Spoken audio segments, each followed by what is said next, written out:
यदि कोई व्यक्ति अष्टमी के दिन नारियल का फल खाता है तो उसकी बुद्धि का नाश हो जाता है। क्योंकि हमारे सनातन धर्म में बहुत सारी तिथियां बताई गई है, नवमी, अष्टमी, अमावस्या, पंचमी। तो इन सब के इन तिथियों के आधार पर यदि हम ये ध्यान रखें कि क्या हमें खाना चाहिए और क्या हमें नहीं खाना चाहिए, तो हमारा जीवन बहुत सुखी हो सकता है। एकादशी के दिन, जैसे एकादशी जब है तो एकादशी को सेम और द्वादशी को पुतिका पोई जिसको बोलते हैं, और त्रयोदशी को बैंगन खाने से पुत्र का नाश होता है। इसलिए कभी भी भूल करके भी एकादशी को हमें सिंबी यानी सैम और द्वादशी को पुती यानी पोई और त्रयोदशी को बैंगन नहीं खाना चाहिए।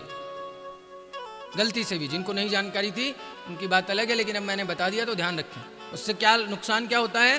पुत्र का नाश होता है। चतुर्थी को मूली धन का नाश करती है। यदि चतुर्थी को हम मूली खाते हैं तो क्या होता है? धन का नाश होता है। पंचमी को बेल खाने से कलंक लगता है। जो कार्य आपने किया ही नहीं है उसका कलंक भी लग सकता है, हो सकता है। तो जो ऋषि मुनियों ने जो बताया है उसका पालन तो हमें अवश्य करना चाहिए। अमावस्या, पूर्णिमा, संक्रांति, चतुर्दशी और अष्टमी तिथि को तिल के बने हुए कोई भी पकवान नहीं खाने चाहिए। तिल के तेल के बने हुए या फिर तिल से बने हुए, ऐसा भी कह सकते हो, क्योंकि तिल से ही तिल का तेल निकल रहा है, तो उसका भी हमें ध्यान रखना चाहिए। अब कार्तिक मास में बैंगन और माघ मास में मूली का त्याग कर देना चाहिए। कार्तिक में बैंगन नहीं खाना चाहिए और माघ मास में मूली का त्याग कर देना चाहिए। मूली नहीं खानी चाहिए। लक्ष्मी की जो भी इच्छा रखते हैं, जो चाहते हैं कि हमें धन प्राप्त हो, हमारे पास में अच्छी गाड़ी हो, अच्छा मकान हो, शानो शौकत हो, रुतबा हो, तो उस व्यक्ति को, यानी जो भी लक्ष्मी की इच्छा रखते हैं कि भैया थोड़ा धन मिल जाए, दरिद्रता अधिक है, तो उस व्यक्ति को कभी भी रात में दही और सत्तू नहीं खाना चाहिए।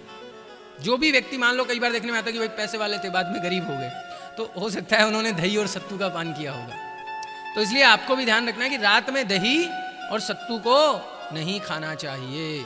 इसके पीछे विज्ञान है, जिनको समझने के लिए हमारी बुद्धि का तीक्ष्ण होना अति आवश्यक है, और गुरु की शरण में जाना तो महत्वपूर्ण है ही।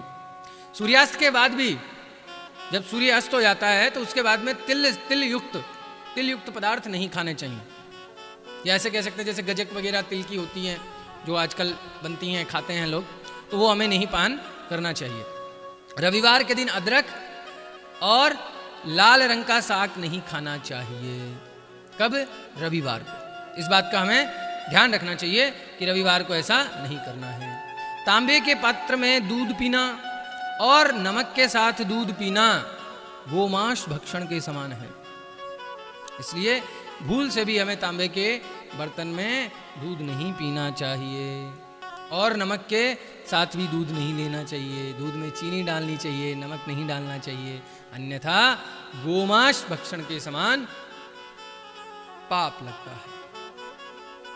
नवमी को लौकी, दसवीं को कलंबी का साग त्याज्य है, नहीं खाना चाहिए। तृतीया को कभी भी परवल नहीं खाना चाहिए, ऐसा करने से शत्रुओं की वृद्धि होती है। द्वितीया को बैंगन या कटेहरी निषिद्ध है। प्रतिपदा को कुष्मांडा नहीं खाना चाहिए। प्रतिपदा को क्या नहीं खाना चाहिए जी? कुष्मांडा नहीं खाना चाहिए।